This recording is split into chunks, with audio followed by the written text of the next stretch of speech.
Ayan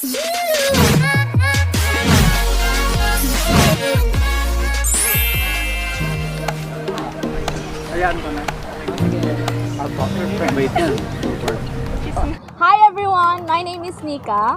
And I am Josh from Josh TV. So for today, this video is quite different from my vlog because for today we're going to interview someone special. Are you ready na ba? Yes, I'm ready. So let Are you? us all introduce Mr. Don Juan Alyeska. Yes. Hi, how are you So guys? would you mind if you introduce yourself? Hi, Mika. Hi, Josh. Hi. How are you? So, I'm Don Juan. You're at Don Juan in Pasong Laka, Silang, right? It's along the road, okay, the Santa Rosa Road.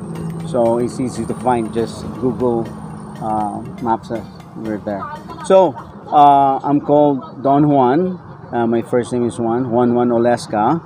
And we filed our candidacy for the positions of President and Vice President, together with my aspiring Vice President, Brother Wilson Ahmad. So together, since I'm Juan and he is Ahmad, we came up with a name called Juan at Ahmad or Juan Tamad. So that's why you have the guava there. Nice. Diba? So that's Juan Tamad in 2022. So we're aspiring presidential candidates. Okay, by the way, sir, And Vice President for Brother what Wilson. motivates you, sir, to run for us as a president po? Wow, that's malalim yan, ang lalim yan, of course. Siyempre, di ba? Ang ano natin, motto natin is tao muna bago politika. So that's it. Very simple.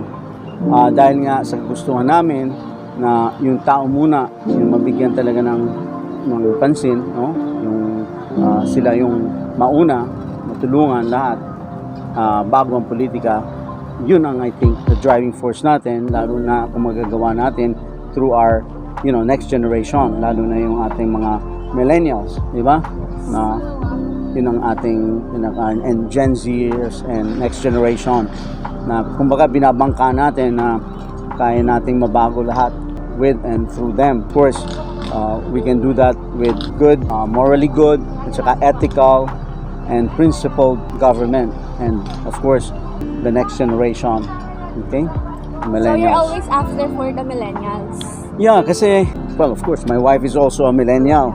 And yung next generation, my children are millennial, are Gen Zers, are gonna be together with you, the millennials. And you are millennials or Gen Zers.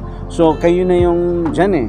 You'll be the one who will really run the country, actually, in the world. You're the next generation in line. So, and then you are really ethical and morally good. Hey, man, principled. I think that's our chance, So I really trust in you and trust in your goodness, So I know we can do it. We can be world-class country, di ba?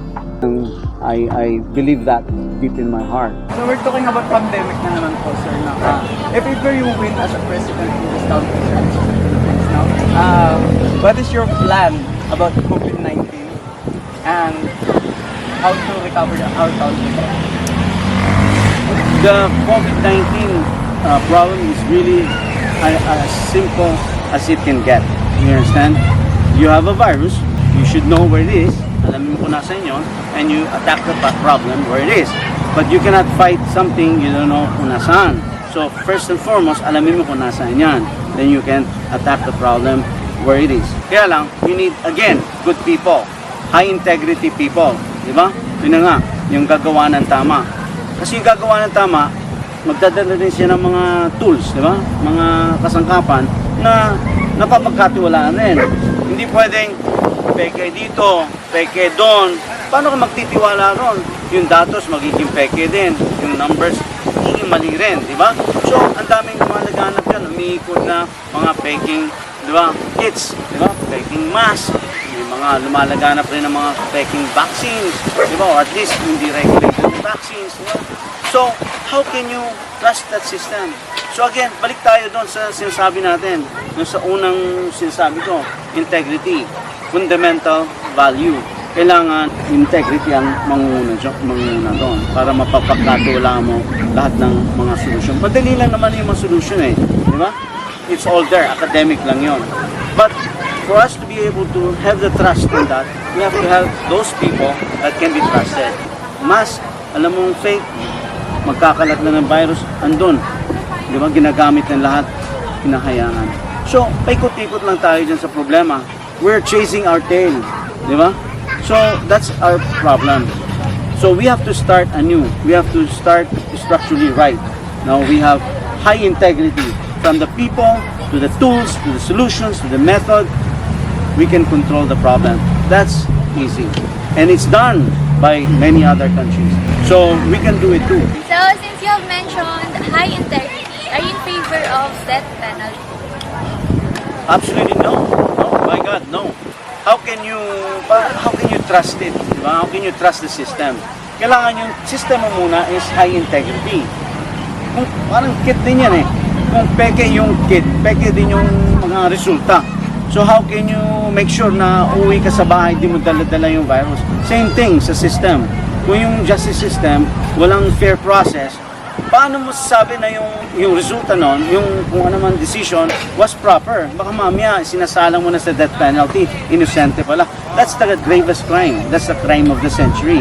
Diba? The system must be fair. How can you exact death penalties? Lalo na may mga kabataan tayo na sinasalang na sa criminal justice system na hindi naman dapat. Diba? So, you cannot do that. No? Even perfect system, may margin pa rin ng error yan. Magkamali, patay na yung tao. Mababalik mo pa ba yung buhay? Hindi na. One injustice will not cure another injustice. One crime will not cure another crime. Isang karahasan, di makukure ng another karahasan. So where you will feel good is that you gain justice in the proper way and it works. So next issue naman po, very common po kasi to. Are you in favor of same-sex marriage? Okay, yan yung ano natin, ang critical question na kailangan natin sagutin ng maayos. You have to answer or ask it properly also. Pag sinabi mo yung word na marriage, usually ang connotation is church. That's a word for the church. You agree? Yes. See, pag church na pinag-uusapan, yung tanong na yun ay para sa church, hindi ko pwedeng sagutin. No? As a presidential position, aspirant, yung question for the church must be answered by church. Nakuha niyo ako. Because there's a separation between church and state. You understand? So if you ask a question that's for the church has to answer the question of marriage. But you're not against the LGBT? No, absolutely not. I support that. I promote that. But how you frame that question is, kung question ng church, iwan natin sa church. Ang gawin natin, i-frame natin yung question na question for government. So, pag question mo yung for the government, yan, papasukin na natin yan. Halimbawa tayo na nakaposisyon. Ang kailangan dyan, iba yung word na gagamitin mo. Huwag mo gamitin yung ginagamit ng church na word na marriage. Di ba? Kasi pag sinasabi mo, marriage, church na kagad. Huwag natin gamitin yon. So, let's use the word union. So, yeah, I'm pro na ang tao magkaroon ng union, magsama. May regulation na magmamanage nun para maayos. Halimbawa, bumalik ka ng gamit. Siyempre, you love each other, you share a life together, economically, you join each other, may mga pinundar kayo ng gamit, may rules din yan kung paano pinasok yun. Then may rules din kung halimbawang nagkahiwalay kayo, kung paano nyo paghahatian yun. So yun yung sinasabi na talaga may interest doon ang state na pasukin. Kasi state has to make sure na orderly yung pinagsamahan at orderly din yung paghihiwalayan. Because we need to do everything peacefully. It's a simple, great society kung we are, peaceful. But justice must work fine, fairly, for everybody, equally. Isisingit ko lang po, sir, about corruption po. What is your thoughts about corruption, sir? The thought about corruption is precisely why we need our next generation to come in, and save the day, ika nga, diba? Because you are untouched, by these forces. You are a mind of your own, diba? You can think for yourself, and we trust you. We have to trust you. Yun lang. You can be doing what's right, kahit na walang nakatingin. You can do the right thing, diba? That's what the goodness is all about, of what we're trying to do. So I think when we put that and yung fundamental value na dapat in place yan from the top to the bottom, I think that corruption will be a non-issue na sa atin if we start it that way. Okay? And that's my vision, no, for the country, to be a world-class country, no? Because you guys are world-class, diba? And you have that in you. You're naturally good. And you have that good morals and good ethics and principles. So I think yun ang answer. I'd rather look at the solution. I don't want to go to that. Hi, baby. Hi. Okay. I don't want to... Oh, sorry. This is my daughter, by the way. The Jency I'm telling you about. Sinclair. Say hello. He wants to get the mask for his brother. Sinclair, say hello. That's Josh. That's Nica. Oh, thank you. Love you, darling. Huh? All right. That's my daughter, Sinclair. So this question was asked in Miss Universe. I just want to know your thoughts too. Okay. Okay. Where do you want to be more focused? First, poverty. Second is corruption. And then third is environmental issues. Actually, yung gusto natin, all of that can be done together. Actually, they have to be done in unison. Right? Yung problem na yan, hindi yan magkakahiwalay. Okay? So, when you have good people in place, like I said, fundamentally, yung value natin is in place, mahagip lahat yan eh. You know, they're not independent. In fact, they are interdependent with each other. You understand? Poverty causes one the other, and the other causes, you know, poverty. It's like that, you know. It's a complex issue that plays together. So, what you do is you solve that all together. Hindi yung parang tagpi-tagping solution. Diba? Meron kang gagawin dito kasi may humihila para sa iyo doon. Minsan nga, diyan pumapasok yung hindi magagandang, diba? Sabihin, yung mga forces na di maganda, yung sinasabi natin sa corruption, nababatak doon. Kaya napapabayaan ang environment. And vice versa, yun magkokos din ng poverty. And then, yun din magkokos ng corruption. Diba? So, they're all, you know, connected to each other. So, you cannot do that independently. Kailangan interdependent, no? But there is a solution. But fundamentally, sa pinakataas nun, the best solution, and you should start with principled and good government through our good people. And yun nga, binabangka ko kayo doon. Binabangka ko ang ating next generation, ating millennials and Gen Zers. So, kumbaga, minamagaling ko kayo ron. Diba? Kasi you have technology. With technology, andyan ang ano natin, ang intelligence ng next generation, na yung goodness, no? Counting investment and counting, di ba? Technology, and then of course yung trust factor, okay? For us to do the right thing, that's it. We can solve that problem. So I'm more solution based. I'm focused on solution because I think the ingredients are there. Andyan yung pinaka-importante. Yun ang kayo, yung next generation.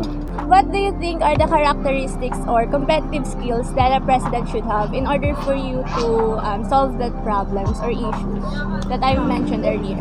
I think, foremost, yun nga, naging tema din ng ano natin yan ng ating COC. Nung pinagsubmit tayo ng COC, of course, pinagawa tayo ng program of government, 100 words yun. And we were able to submit ours. Nung pagsubmit natin, we focused on those good principles. Kailangan you are highly ethical, di ba? Ibig sabihin, you'll do the right thing kahit walang nakatingin. Yes. Kahit you and God or the guava there, di ba? Kayo lang, you know, you will do the right thing, di ba? That's called having good ethics, no? And you know, of course, you have to be morally good, meaning you have to have good principles. So I think that's foremost, di ba? Oh, yes. So with that, it fixes the other. No, madali na yung iba, academic na yung iba. No, yung duty and everything, you know, sticking to the duty and knowing what's right or wrong, di ba? And sticking to what's right, di ba? Hindi mo mabibili yun, di ba? Hindi kayang bilhin yung principles, hindi kayang bilhin yung boto natin, hindi tayo kayang bilhin, di ba? We're not for sale. That's very important because that's what it is, eh. Yung principles natin talagang hindi dapat nabebenta yun, hindi kayang bilhin, hindi kayang matawaran. Why? That's what you give to our next generation. Diba? Sasabihin na, bakit magpriprinsipyo pa tayo? Yung bote, ibenta lang, hindi naman nakakain yung principles. Diba? Mali yun. Because, kaya nga yung principles, hindi nakakain eh. Hindi dapat talaga consumable yan. Yes. Dapat yan ay naibibigay mo yan to your next generation. to your kids, your brothers, sisters, to everybody, hindi yan nakakain. That's a force that stays there. It's that thing that binds us to keep us good. It stays there forever. Di ba? Yung pera, andyan lang yan. Di ba? Bukas, wala na yan. Then what? Di ba? So that's why we have the principles para we can have that forever. And if we are that, we are that world class. Sir, thank you. Thank you so Thank you. much. Thank you for inviting us here. Thank you. Thank you All so right. much. Thank you, sir. Always. All right. Kasi ikaw lang aking prinsesa, Nica.